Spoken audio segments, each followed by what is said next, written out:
So today we're going to put our finishing touches on our investigation in how to build combinational logic to implement, almost any sort of functionality that we want. So we talk about combinational logic as having a functional specification. And here we have a little word diagram that says, look, the description of this yellow box is that if the value of C is 1, we want the value of B to appear on the output Y. Otherwise, we want the value of A to appear on the output Y. And, words are not a very satisfactory description. We want to come up with perhaps slightly more engineering type of notation to describe the functionality. And once we have that notation, we'll work on turning that into an actual schematic diagram of combinational logic gates that, if we wire them all up correctly, we hope will implement the exact functionality that we want. So we're going to actually investigate sort of two alternatives today. The first is the truth table. The truth table is actually a very nice and straightforward approach to describing completely the functionality. And the nice thing about the truth table is that, for instance, here we have three inputs, all listed A, B, and C. And when we think of, and they're digital values, so each of the inputs can take on the value 0 and 1, and we've already talked about how to interpret voltages as digital values. And if we think about three inputs, each of which can be 0 and 1, how many possible combinations are there altogether? Well, there's 2 for A and 2 for B and 2 for C, and the values can be chosen independently. So there's 2 times 2 times 2, or 2 to the third, or 8 rows in the truth table. And the thing I like about the truth table is that once I list all the 8 possible combinations of the inputs, I can make sure I'm very clear about what the value is for each of the combinations. So the truth tables are sort of self-evidently exhaustive. In other words, I've completely specified the function. I haven't forgotten about one of the possible combinations and said, oh yeah, in that case I want. So in the truth table, I've resolved all of that. And you can see, in fact, that the only difference in the description, truth table description of 3 input functions, they all have the same set of combinations of the possible inputs. So there's 8 possible combinations of 3 inputs. And so different 3 input functions would differ only in the value I wrote in the output column. And so I've written a particular truth table here, which is in fact a translation of the English words. So when C is 1, you can see the output follows the B input. And when C is 0, you can see the output follows the A input.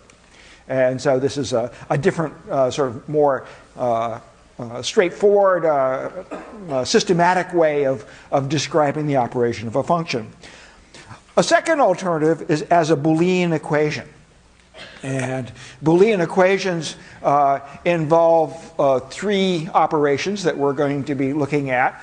So if we want to talk about A and B, we'll use the multiply notation. So this is A, this is AND. So we're going to use the word product to represent ANDs.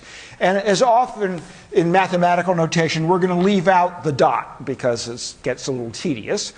We can talk about A or B, and we're going to use the sum notation for that. So we're going to use this guy as the plus sign to represent ors. And then we can talk about not A, and we'll put a little bar over something. And in fact, we can put a bar over these 2 guys. For example, that would be not A and not B.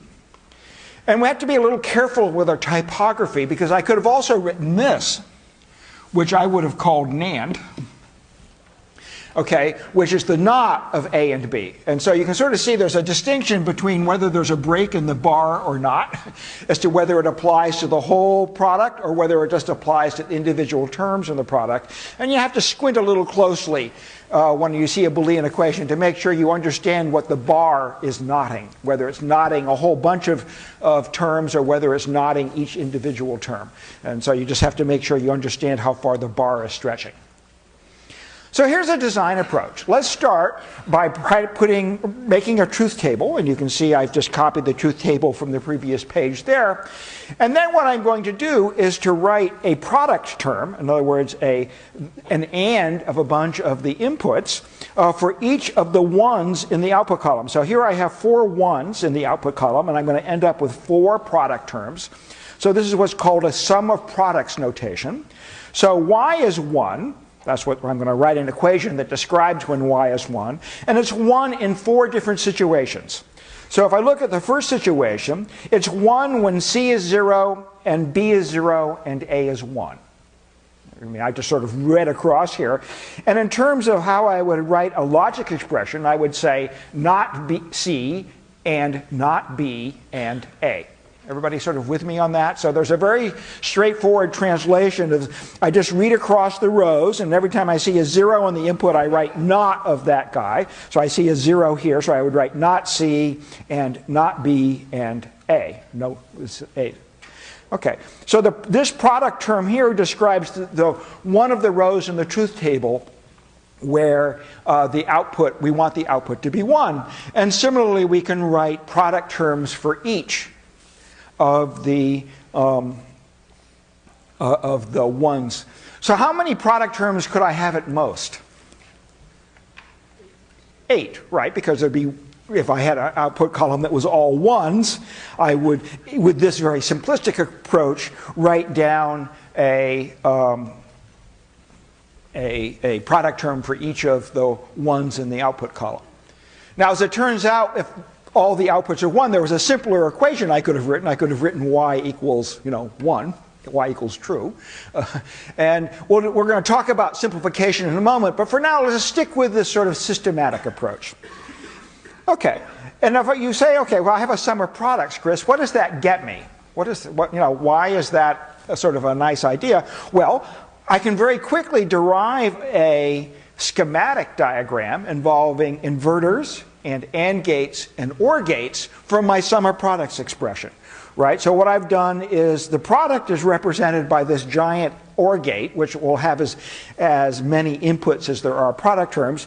Each of these AND gates represents one of the product terms, and then I've wired it up appropriately. So here, this is the product term that was A and B and C. This top one is the product term which was not C and not B and A. And you can see I've used inverters liberally to produce the not of B and the not of C whenever I need it. And so what we've done is we've gone through this sort of 3-step process of truth table to a sum of products Boolean expression to a schematic diagram. And we know from the previous lecture how to build each of these gates. If these were all inverting gates, we could just build them as individual CMOS gates. And if in a non-inverting logic, this positive logic like AND, we know we could build that as a CMOS NAND gate followed by an inverter. So we sort of have a strategy. It may not produce the most efficient circuit in the sense of being the smallest or the fastest, but it will produce a circuit whose function is correct. And now you can write down any truth table you want, and we have a mechanical way of producing the correct circuit diagram. We can think about the propagation delay through the circuit, and sort of naively you would say, well, there's some inverters I have to go through, and then on my path to the output, from any input to any output, I'm trying to think of what's the longest TPD. Well, I have to go through potentially an inverter, followed by a product term, followed by this OR gate. So that looks like there's 3 things along any path, or at most 3 things along any path from inputs to outputs, and that suggests that I would have a fairly good TPD. The difficulty is that as the number of inputs to the ANDs and ORs grows, it turns out the gates get slower and slower and slower. And we'll talk a little bit about how to fix that up, or adjust our circuit diagram to take account of that here in the next couple of slides. Is everybody happy with this sort of sum of products notation? It's actually a very simple idea.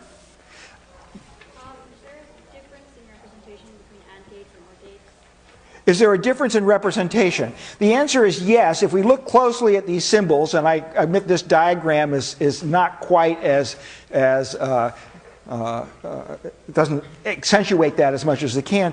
An AND gate has the symbol, chalk please. So an AND gate has a symbol, so let's go back to this being AND. What you'll do is you'll find it has a straight back, okay, and then sort of a rounded front, like so. So that's an AND gate.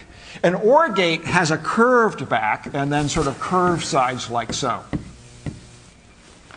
And in fact, that diagram is attempting to show that, although because of the way you can draw gates in PowerPoint, it's a little tedious and it doesn't quite show through.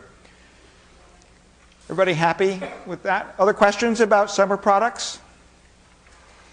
So you should be comfortable with either me giving you a truth table or a sum of products expression, or in fact any Boolean expression, or a schematic, and all those are representations of a particular function. The schematic is nice because we can go off and build it.